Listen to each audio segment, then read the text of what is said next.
In this week's Parsha, Yaakov is cooking a stew and Esav comes in from the field exhausted. The Torah tells us, Esav said to Yaakov, "Pour into me now some of that very Edom red stuff, for I am exhausted." He therefore called his name Edom. Yaakov said, "Sell as certain as it is day your birthright to me." The Alter of Nebordik writes, the Midrash Rabbah teaches us that Esav committed many sins on that day when this conversation took place. Yet the Torah doesn't even mention those sins. Instead, it records that Esav asked for stew and was nicknamed Edom because he referred to the stew as red stuff. The Alter explains that the Torah views Esav's choice of words as teaching us an important lesson about his personality, the root cause of all the sins he committed that day.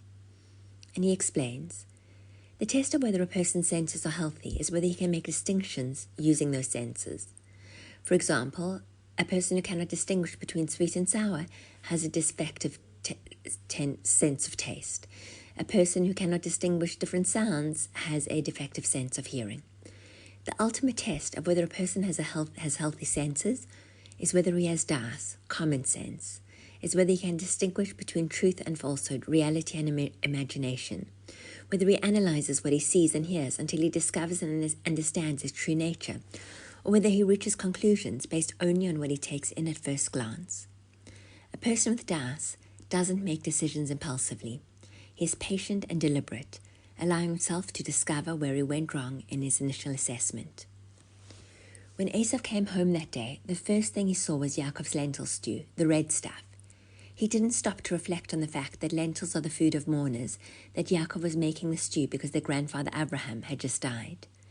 All Esav focused on was his impulsive reaction. I'm hungry and that red stuff looks delicious. Such an attitude, explains the Alter, is the source of all sin. When a person is enticed, he can choose to look at the big picture and see the end to where the sin will lead, or he can give in to his impulses. Esav was a man of impulse. He didn't look at the big picture, which is why calling him Edom after his impulsive reaction to Yaakov's stew tells us so much more about his character, more than we would know if the Torah had listed the individual sins he committed that day. In the shiur that I shared earlier this week, I delved deep into this idea of impulsivity. But why I wanted to share it again is because of two things that happened today. Firstly, I'm teaching Mesilas Yesharim, the path of the just, and we're up to Zehirus, watchfulness. And what was interesting and what I was teaching today is that the very first quality that the Ramchal, who wrote Mesilas Yesharim, tells us that we have to work on is not a proactive, or we've got to jump out of bed with enthusiasm and alacrity, but rather it's Zehirus. Zehirus is vigilance, mindfulness, caution. Zehirus is about being methodical, living life strategically. Don't just shoot from the hip. It's not about being impulsive, but the opposite. It's about being thoughtful, mindful, strategic. And secondly, a short popped up on my YouTube feed, and it was Charlie Kirk debating a student. I'm not sure if one can use the word debate.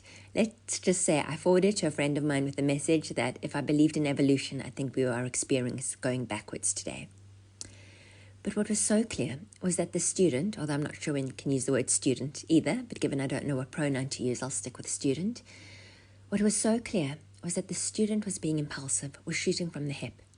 In fact, Charlie Kirk, after he decimated her argument with one question, said, "I can tell you've thought deeply about this topic." We're currently in Galus Edom, the exile of Edom. And I think that one of the ways to fight this Galus is in our own lives, in a small way, to implement this idea of Zehirus, of being mindful, of not shooting from the hip.